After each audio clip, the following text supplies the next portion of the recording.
कबूतरखान्यासंदर्भात आज मोठ्या घडामोडी घडण्याची शक्यता आहे। एकीकडे दादरच्या कबूतरखान्यावर आज सुनावणी होणार आहे, तर मुंबई उच्च न्यायालयामध्ये आज कबूतरखान्यावरती सुनावणी पार पडेल।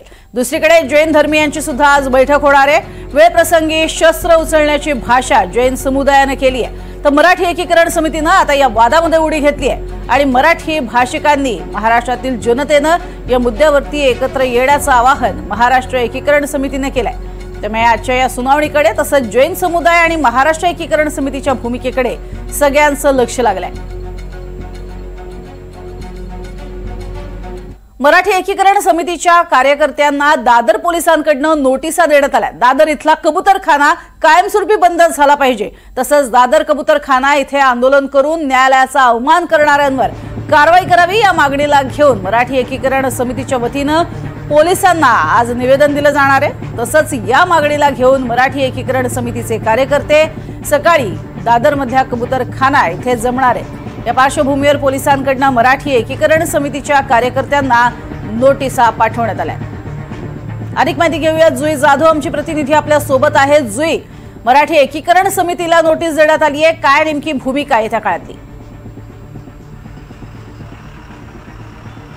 प्रज्ञा, आपण पाहतोय की आज मराठी एकीकरण समितीकडून सकाळी 11 वाजता दादरच्या कबूतरखान्याजवळ आंदोलन केलं जाणार आहे। ते आंदोलन यासाठी आहे की ज्या पद्धतीने जैन समाजाने इथे राडा घातला, शस्त्र हातात घेऊन जी काही इथे मालमत्ता होती त्याचं नुकसान केलं, ते होऊन देखील त्यांच्यावर कारवाई का झालेली नाही। मराठी माणसांनी जर आंदोलन केलं असतं तर तात्काळ त्याच्यावर कारवाई केली असती, मात्र हे आंदोलन जर जैन समाजाने केलं तर त्यांच्यावर कारवाई का होत नाहीये हा प्रश्न विचारत ते आज इथे आंदोलन करणार आहेत। सध्या मी आहे दादरच्या कबूतरखाना परिसरामध्ये आणि आपण इथे पाहतोय की हा कबूतरखाना अजूनही बंद आहे। पोलिसांचं बॅरिकेटिंग आहे आणि पोलिसांच्या ज्या टीम्स आहेत, तुकड्या आहेत, त्या देखील इथे तैनात करण्यात आले आहे।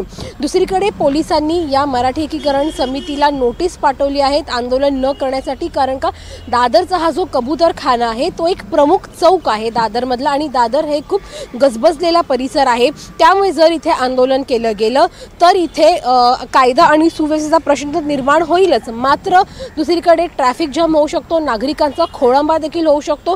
त्यामुळे आंदोलनाचा पवित्रा मागे घेण्यासाठी नोटीस बजावण्यात आली होती, मात्र मराठी एकीकरण समिती आपल्या निर्णयावर ठाम आहे। सकाळी हे सगळेजण इथे उपस्थित राहणार आहेत आणि याच जैन मंदिरासमोर जे कबूतरखान्याच्या जवळ आहे तिथे आंदोलन करणार आहे त्या परिसरामध्ये।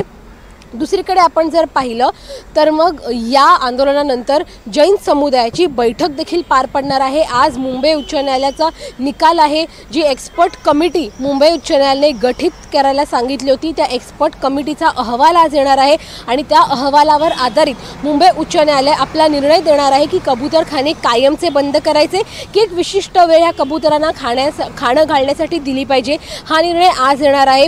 त्यामुळे आज या जैन समुदायाची देखील बैठक आहे।